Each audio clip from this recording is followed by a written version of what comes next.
इधर समाजवादी पार्टी के राज्यसभा सांसद रामजी लाल सुमन ने राणा सांगा को गद्दार कह दिया। उसके बाद देश भर में इस बयान का विरोध हो रहा है और अब हंगामा बढ़ गया है। आज करणी सेना के सदस्य आगरा में रामजी लाल सुमन के घर पर घेराव करने के लिए पहुंच गए और इस दौरान जमकर तोड़फोड़ की गई। उपद्रव की तस्वीरें मैं आपको दिखा रहा हूं। करणी सेना के गुस्से का शिकार कुछ पुलिस वाले भी हो गए और हंगामा बढ़ता चला गया।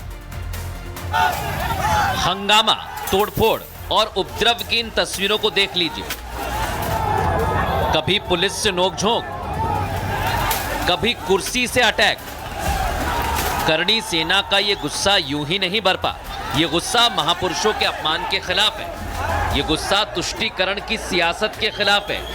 ये गुस्सा रामजी लाल सुमन जैसे मौका परस्त नेताओं के खिलाफ है, जिन्हें अपने महापुरुष तो गद्दार नजर आते हैं, लेकिन आक्रांता वोट के लिए भगवान।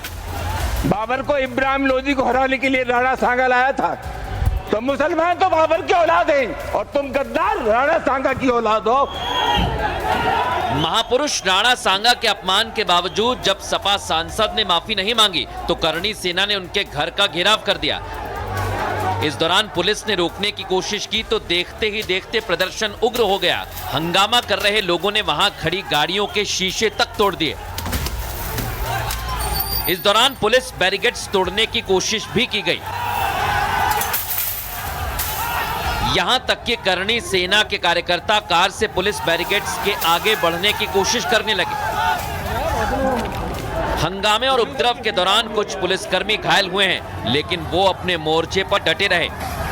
करणी सेना के हंगामे और उपद्रव पर रामजी लाल सुमन के बेटे रणजीत सुमन का बयान आया। रणजीत सुमन ने करणी सेना के अटैक को सत्ता संरक्षित बताया है। करणी सेना के पदाधिकारी थे। विरोध का रूप आज ये हो गया है कि लोग घरों तक पहुंचे हैं और आम पब्लिक भी, मैं समझता हूँ, अब सुरक्षित नहीं है। सत्ता संरक्षण प्राप्त लोग हैं जो इस तरह की घटना पर उतर आए। घर तक लोग हमला बोल रहे हैं, तो ये सोचना पड़ेगा सब सत्ता को और प्रशासन को कि लोग किस तरह सुरक्षित हैं। राणा सांगा को गद्दार कहने पर करणी सेना सहित कई संगठन रामजी लाल सुमन से माफी की मांग कर रहे हैं, लेकिन रामजी लाल सुमन अभी भी अपने बयान पर कायम हैं। उन्होंने अपने बयान पर माफी मांगने से इनकार कर दिया। हालांकि रामजी लाल सुमन जो राणा सांगा को लेकर इतिहास बता रहे हैं वो अधूरा है और फेक नैरेटिव का हिस्सा है। और आज हमने इसका भी एक्सरे किया है दर्शकों। राणा सांगा ने बाबर से कभी मदद नहीं मांगी। बाबर ने उल्टा राणा सांगा से मदद मांगी थी। भारत में आक्रमण करने के लिए मदद मांगी, लेकिन राणा सांगा ने बाबर की मदद से इनकार कर दिया और बाबर ने इसी तिलमिलाहट में बदला लेने के लिए राणा से जंग लड़ी। राणा सांगा ने बाबर से 2 लड़ाइयां लड़ी हैं। पहली लड़ाई में राणा सांगा को जीत मिली और इस जंग में राणा सांगा को 80 घाव लगे थे, चोट लगी थी। दूसरी जंग में राणा सांगा बाबर से हार गए और बाबर ने बाबरनामा में गलत जानकारी दी।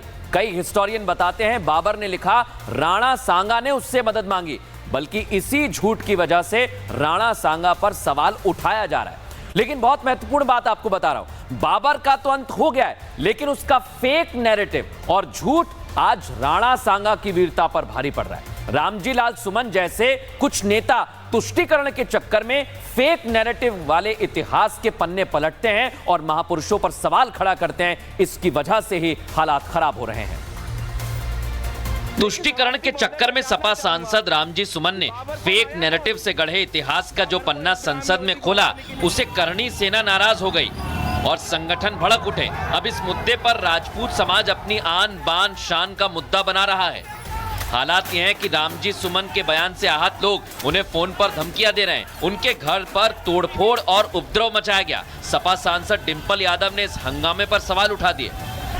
कहीं ना कहीं ये सरकार की जिम्मेदारी बनती है, ऊपर से मेंबर ऑफ पार्लियामेंट के घर अगर इस तरह की घटना हो रही है, जिस तरह आपने संज्ञान अपने बात लाए हैं, क्योंकि हम तो अंदर से हमें इतना इस बात का संज्ञान है, तो बहुत ही दुर्भाग्यपूर्ण है। और आप ये क्या संदेश देना चाहते हैं हमारी सोसाइटी को, और इससे जो यंगर जनरेशन है वो क्या सीखेंगे? किस तरह का उपद्रव जो है मचाया जा रहा है पूरे उत्तर प्रदेश में। सपा सांसद रामजी सुमन के बयान पर बीजेपी ने पलटवार किया। बीजेपी नेता अपर्णा यादव ने कहा कि अपनी राजनीति के लिए भारत के इतिहास को कीचड़ में नहीं डाला जा सकता। इस तरीके की देखिए टिप्पणी करना, किसी मेंबर ऑफ पार्लियामेंट के मुख से ये बात निकल जाना, ये कितना गैर जिम्मेदाराना है। उनको माफ़ी मांगनी चाहिए पूरे देश से। और इस प्रकार की विपक्ष से अपेक्षा नहीं है कि आप जो है अपनी राजनीति के लिए भारत का इतिहास जो है कीचड़ में डाल दें। लेकिन सभापति महोदय मैं जानना बीजेपी सांसद जगदम्बिका पाल ने भी सपा सांसद के बयान पर आपत्ति जताई। उन्होंने साफ शब्दों में कहा कि रामजी लाल सुमन के बयान से करोड़ों लोगों की भावनाएं आहत हुई हैं। इससे करोड़ों लोग आहत हुए हैं और किसी जनप्रतिनिधि को तो यह अधिकार नहीं कि ऐसे किसी व्यक्ति को जिसके बारे में सम्मान, श्रद्धा हो और महापुरुष हो, उसके खिलाफ अपमानजनक शब्दों का प्रयोग करें और उनकी पार्टी उनको शोकाज नोटिस न दे, उनके खिलाफ कोई कार्रवाई न करे, तो इससे करोड़ों लोग आहत हुए हैं। राणा सांगा के अपमान पर जिस तरह से सियासी बयानबाजी और हंगामा चल रहा है, उससे साफ है कि अभी ये विवाद थमने वाला नहीं है। इधर समाजवादी पार्टी के राज्यसभा सांसद रामजी लाल सुमन ने राणा सांगा को गद्दार कह दिया। उसके बाद देश भर में इस बयान का विरोध हो रहा है और अब हंगामा बढ़ गया है। आज करणी सेना के सदस्य आगरा में रामजी लाल सुमन के घर पर घेराव करने के लिए पहुंच गए और इस दौरान जमकर तोड़फोड़ की गई। उपद्रव की तस्वीरें मैं आपको दिखा रहा हूं। करणी सेना के गुस्से का शिकार कुछ पुलिस वाले भी हो गए और हंगामा बढ़ता चला गया। हंगामा, तोड़फोड़ और उपद्रव की इन तस्वीरों को देख लीजिए। कभी पुलिस से नोकझोंक, कभी कुर्सी से अटैक। करणी सेना का ये गुस्सा यूं ही नहीं बरपा। ये गुस्सा महापुरुषों के अपमान के खिलाफ है। ये गुस्सा तुष्टीकरण की सियासत के खिलाफ है। ये गुस्सा रामजी लाल सुमन जैसे मौकापरस्त नेताओं के खिलाफ है, जिन्हें अपने महापुरुष तो गद्दार नजर आते हैं, लेकिन आक्रांता वोट के लिए भगवान। बाबर को इब्राहिम लोदी को हराने के लिए राणा सांगा लाया था, तो मुसलमान तो बाबर की औलाद हैं और तुम गद्दार राणा सांगा की औलाद हो। महापुरुष राणा सांगा के अपमान के बावजूद जब सपा सांसद ने माफी नहीं मांगी तो करणी सेना ने उनके घर का घेराव कर दिया। इस दौरान पुलिस ने रोकने की कोशिश की तो देखते ही देखते प्रदर्शन उग्र हो गया। हंगामा कर रहे लोगों ने वहां खड़ी गाड़ियों के शीशे तक तोड़ दिए। इस दौरान पुलिस बैरिकेड्स तोड़ने की कोशिश भी की गई। यहां तक कि करणी सेना के कार्यकर्ता कार से पुलिस बैरिकेड्स के आगे बढ़ने की कोशिश करने लगे। हंगामे और उपद्रव के दौरान कुछ पुलिसकर्मी घायल हुए हैं, लेकिन वो अपने मोर्चे पर डटे रहे।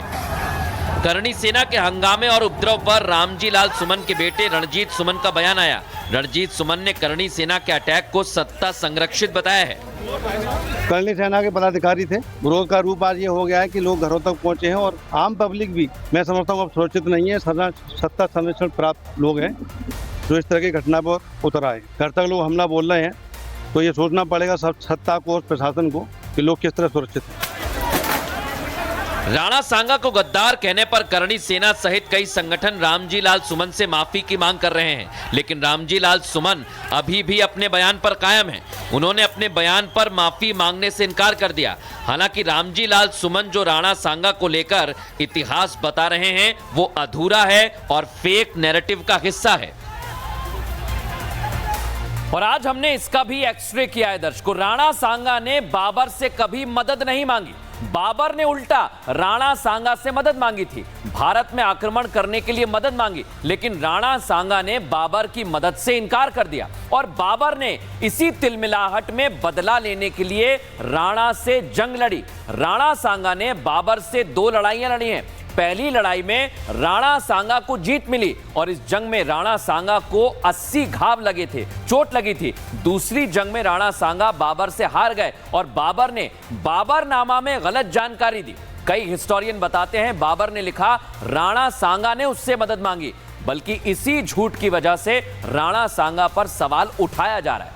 लेकिन बहुत महत्वपूर्ण बात आपको बता रहा हूं, बाबर का तो अंत हो गया है, लेकिन उसका फेक नैरेटिव और झूठ आज राणा सांगा की वीरता पर भारी पड़ रहा है। रामजी लाल सुमन जैसे कुछ नेता तुष्टीकरण के चक्कर में फेक नैरेटिव वाले इतिहास के पन्ने पलटते हैं और महापुरुषों पर सवाल खड़ा करते हैं। इसकी वजह से ही हालात खराब हो रहे हैं।